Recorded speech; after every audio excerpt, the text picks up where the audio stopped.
dur de voir ce qui pourrait provoquer un choc positif de croissance en France.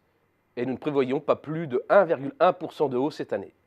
Le reste du monde ne nous aidera pas et les enquêtes de conjoncture auprès des entreprises, malgré leur récente amélioration, laissent peu d'espoir d'une accélération décisive capable de nous faire changer d'orbite. Difficile dès lors d'espérer une accélération brutale de la conjoncture interne à la veille des élections présidentielles. Il faut donc s'attendre à un premier semestre compliqué avec une consommation atone, pénalisée par un pouvoir d'achat en berne, et un investissement sans ressort. La faiblesse des taux d'intérêt et le dispositif de suramortissement n'y changeront rien. Face à la montée des incertitudes et à un monde de plus en plus risqué, les entreprises resteront d'une extrême prudence. Sur le marché intérieur, la conjoncture manque d'impulsion et l'appareil de production est finalement assez peu sollicité.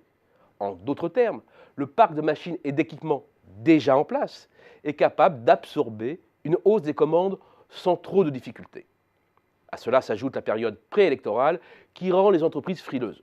Surtout que l'issue du scrutin est très incertaine et qu'une redistribution totale des cartes n'est pas improbable. La consommation va coincer elle aussi. C'est la conséquence de la remontée de l'inflation sur le pouvoir d'achat dans un contexte de progression sous forte contrainte des salaires.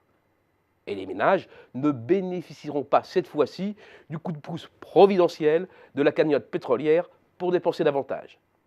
De même, il est difficile de croire qu'ils puiseront davantage dans leur épargne compte tenu du contexte économique très incertain avec un marché du travail toujours dégradé, donc anxiogène et propice à pousser les ménages à conserver leur épargne de précaution.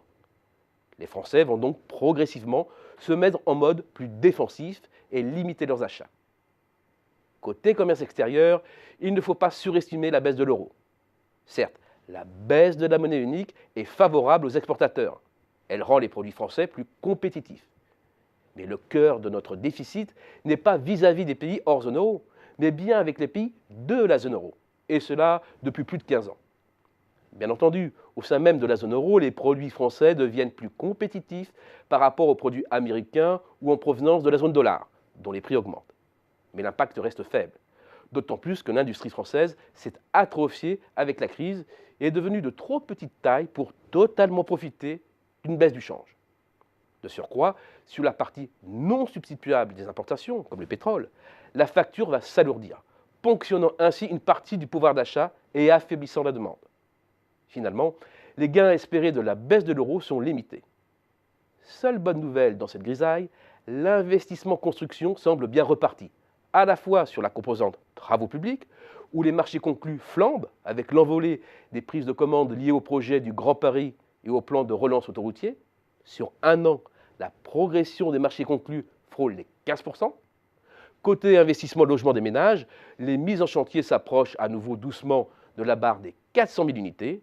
La dynamique est bonne, d'autant que la demande de permis de construire reste vigoureuse, avec le succès du dispositif Pinel et des taux d'intérêt au plancher. C'est un bon point, mais ce n'est pas suffisant et la France ne fera pas beaucoup mieux que 1%, et cela fait 6 ans que cela dure. C'est bien pour cela que les créations d'emplois ne sont pas suffisantes pour inverser, sans artifice, la courbe du chômage.